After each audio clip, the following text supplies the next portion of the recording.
World Baseball Classic, World Baseball Classic, World Baseball Classic, World Baseball Classic, World Baseball Classic, World Baseball Classic. He loves the World Baseball Classic, J.P. Morosi, and you have to speak many languages to get onto his level. I want him to get into Loretta Stone. Oh, he doesn't need Loretta Stone, Harold, because he's already multilingual. J.P. rejoining us. Let's get you going, J.P., on Team USA. Mark DeRosa's roster, the commitments that they've had to play. Empty the bucket on the Americans at the World Baseball Classic. Well, Matt and Bill, first of all, happy 100 days before the World Baseball Classic. That's all the time we've got. Only 100 days before Game 1. So, yes, on Team USA. And by the way, how much fun is it going to be to have our colleague Mark DeRosa leading Team USA? The second guessing, the third guessing of his pitching decisions is going to be a sport unto itself for all of us in Secaucus. And certainly, as we talk about, yes, D-Row, indeed, it's going to be a lot of fun for all of us. The pitching conversation. So for D-Row, the pitching is going to be probably the key thing he has to work through. The starting lineup on the position player front is there, but here are the pitchers that we know are already committed. Bednar, Presley, Tate, and Williams in the bullpen, with Merrill Kelly among the starting pitchers. And we know, listen, to take the big picture here, it's a lot to ask of a starting pitcher to go deep into October and then turn around, have a quick off season and get ready to be able to pitch for your country in the early days of March. So Kelly, of course, was not on a playoff team. I think one name that I would expect that we could see on this staff, you think about boxes he wants to check before retiring. How about Adam Wainwright? Coming back for one more season. You think about him, Roberto Clemente Award winner. He's won a World Series. He's thrown the last pitch of a World Series. He's done just about everything that a player can do in Major League Baseball except for pitch in the World Baseball Classic. Adam is just so philanthropically engaged. He's so proud of his country. I think for so many different reasons, I could very easily see Adam Wainwright wearing the red, white, and blue and pitching for Team USA, and his old teammate, Mark DeRosa, by the way, there in the spring. So I would say watch for Waino potentially with Team USA. Also on the position player front, we alluded to Mookie Betts and his versatility a moment ago with the Dodgers. How about Mookie's defensive position for Team USA? I could easily see Mookie playing some second base for D-Row. He's been able to play both. And you think about the overall dynamic of the outfield. They've got Cedric Mullins already there to play center field. Kyle Tucker, Mike Trout, maybe some additional star outfielders joining the team. But Mookie and how smooth he is athletically, guys, this is a dream team of dream teams. The reigning MVP in the National League at first, a fellow MVP finalist at third, Trey Turner, someone who certainly is part of the MVP conversation almost every year. JT Realmuto, the best potential all-around catcher. Again, we talked about Rutschman a moment ago. And then that outfield. So you've got Mullins, Trout, and Tucker. And to finally take it to the number one storyline for Team USA, Mike Trout, number 27, the captain, playing in this tournament for the first time. He's certainly been on the periphery of the WBC roster conversation for a long time, and someone who certainly was part of the MVP conversation yet again, even with missing some time due to injury. But guys, when I heard that Mike Trout was a yes, committed, definitely playing in this tournament, it just raises the level of play. And there he is, of course, playing at a younger level before he arrived in the major leagues with the Angels. He is an alum of the USA baseball program in the past. They're playing internationally, just not at the World Baseball Classic level in the past. For Mike Trout, the defining player of a generation, to now put on the stars and stripes again at the major league level and try to defend this gold medal, because there was a gold medal standard set by Jim Leland and the team back in 2017. You have some holdovers from that team. Goldschmidt and Arenado at the corners are among those who have done that. I think now for Mike Trout to be part of this team a decade after he arrives to the Major League Baseball as an MVP finalist in his very first rookie season, I just think tells you how highly this event now rates in the American sports consciousness. JP, since we're 100 days out, I know you know this answer. When do the official games, like actual games that matter, start? When's that on the calendar? So for the WBC, so they will begin, again, 100 days from now, so March 7th, 8th.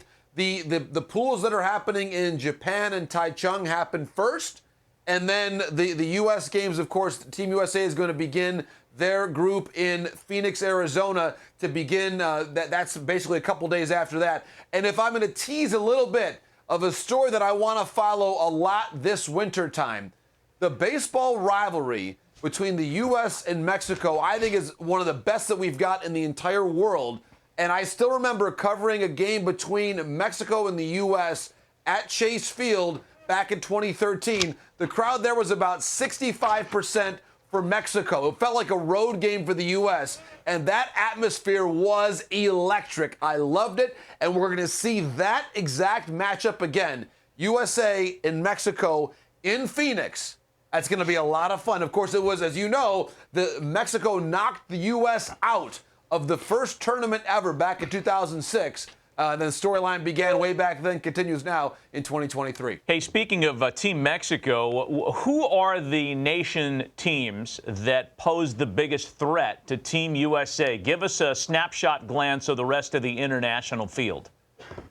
Sure, Matt, and I'll begin here, and we've alluded to this before on this show, but I want to have a little more confirmation here to say just how unique this is, that we're going to have current Major League players, at least a couple of them, playing for Team Cuba at this World Baseball You look like Classic. it's some Cuban restaurant in Cuba. In that Jon Moncada and Luis Robert are both still Cuban citizens. They were allowed to leave Cuba legally by Cuban governmental regulations, so they never had to actually relinquish their Cuban passports and citizenship to be able to pursue their dreams of playing Major League Baseball. As a result, both Luis Robert and Jon Moncada are going to be able to play for Cuba at the World Baseball Classic. A really interesting dynamic for Team Cuba that's going to allow them to fortify their roster. They have not been as strong traditionally in the last couple of WBCs as they were at the outset because of the number of Cuban players who have left. And you see a sampling of the number of stars playing in Major League Baseball right now.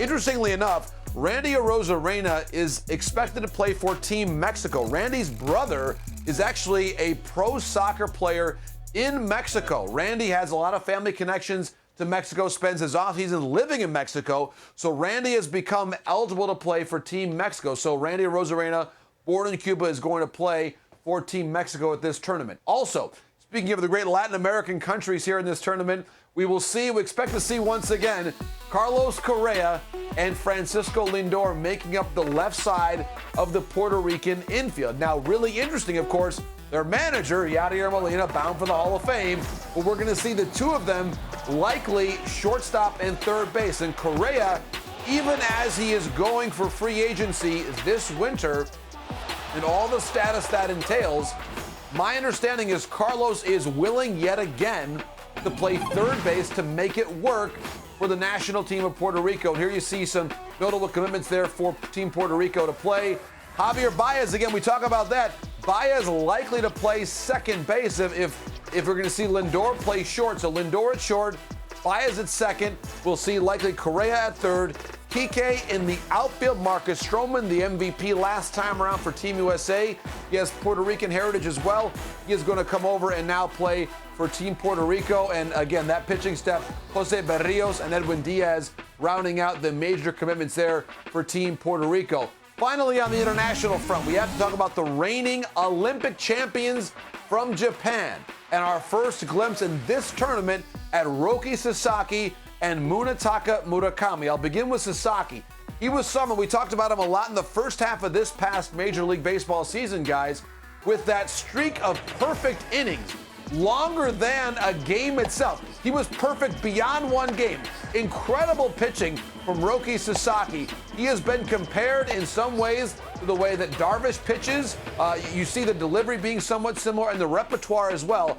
So Roki Sasaki, the young phenom, and we've seen this tournament, whether it was Daisuke Matsuzaka, whether it was Yu Darvish, who of course closed out the championship for Japan in 2009 before arriving to the Texas Rangers.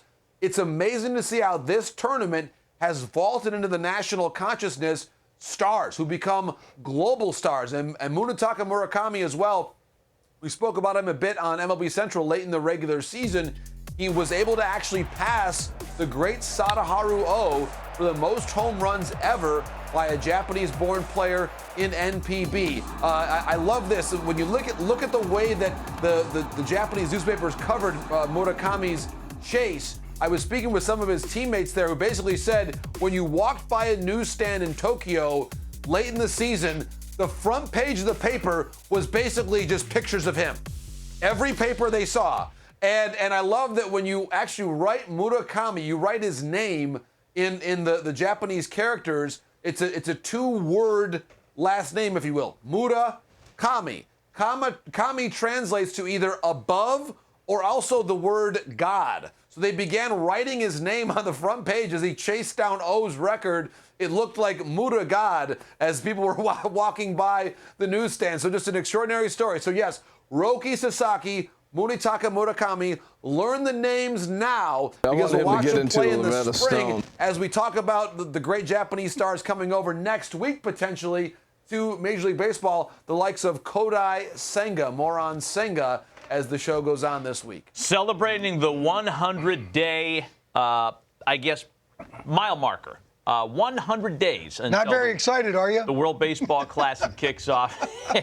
And JP cannot wait. JP, great information. Thanks as always. Thanks, Thanks, JP.